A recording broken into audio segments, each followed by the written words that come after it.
大家好，今日就嚟用一條片同大家解釋下究竟 Physics Book 4 Circuit 入面嘅 Voltage 電壓、Current 電流、Resistance 電阻究竟之間嘅分別係乜嘢。當我哋知道佢哋三個係乜嘢嚟嘅時候，絕大部分嘅 Circuit 題目我哋都可以能夠做到。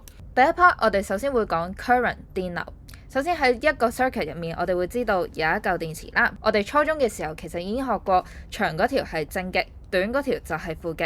而電流係點樣行嘅呢？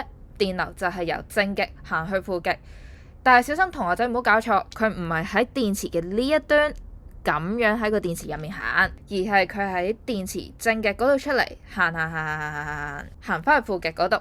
咁至於電流同埋電子流動嘅分別呢，呢度就唔再長講啦，大家去睇翻書啦。如果你真係唔明而想知道嘅話，你就可以喺下面 comment 嗰度問啦。但係而家我哋就要講第一個關於 current 電流嘅 key rule 啦。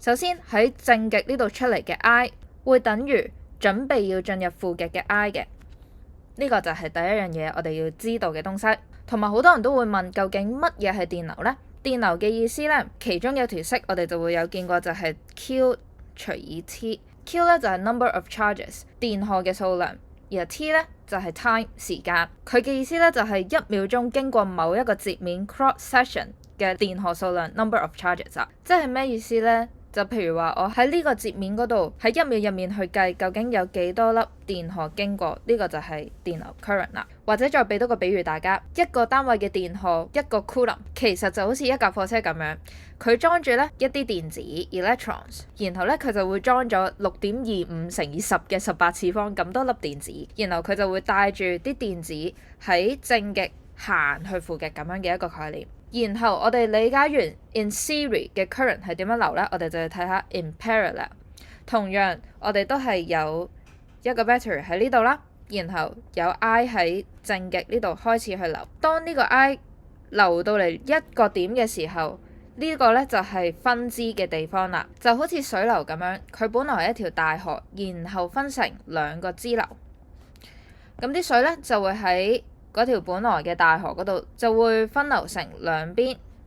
咁電流都係一樣嘅啫。當佢嚟到呢一個匯聚點嘅時候，佢就會分成兩邊嘅電流，而我哋就俾個名佢啦，一個就叫做 IA， 一個就叫做 IB。然後呢條 IA 呢就會直接咁樣繼續流啦，而呢個過程佢都唔會去改變嘅。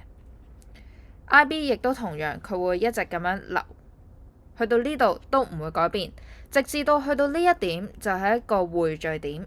當 IA 同 IB 嚟到呢個匯聚點嘅時候，佢又會重新咁樣聚合翻，變成原本嘅 I 啦。呢度就嚟到 current 電流嘅第二條 rule， 就係 IA 同 IB 加埋就會等於 I 啦。然後要提大家一樣嘢就係喺 IA 進入路線1嘅呢個位置，同埋佢準備要離開路線1嘅呢一個位置 ，IA 嘅值呢其實會係相同嘅，佢唔會改變嘅。同樣地 ，IB 都係 IB 喺進入路線2嘅呢一個 point， 同埋佢準備要進入匯聚點嘅呢個 point 嘅 IB， 佢哋嘅值 value 其實都係一樣嘅。但係有人就會問啦，咁究竟IA 大啲啊，定係 IB 大啲呢？呢個就要取決於路線1同路線2佢哋分別嘅電阻 resistance 係幾多啦。打個比喻，有兩條隧道，一條闊啲嘅，一條窄啲嘅。闊啲嗰條梗係多啲貨車行啦，窄啲嗰條呢就會少啲貨車行啦。電阻 resistance 都好似咁樣嘅概念，電阻越細嘅 R 就係代表佢條路越闊，好少阻力，好容易行，所以就會有多啲車去行，所以就會有大啲嘅電流 current。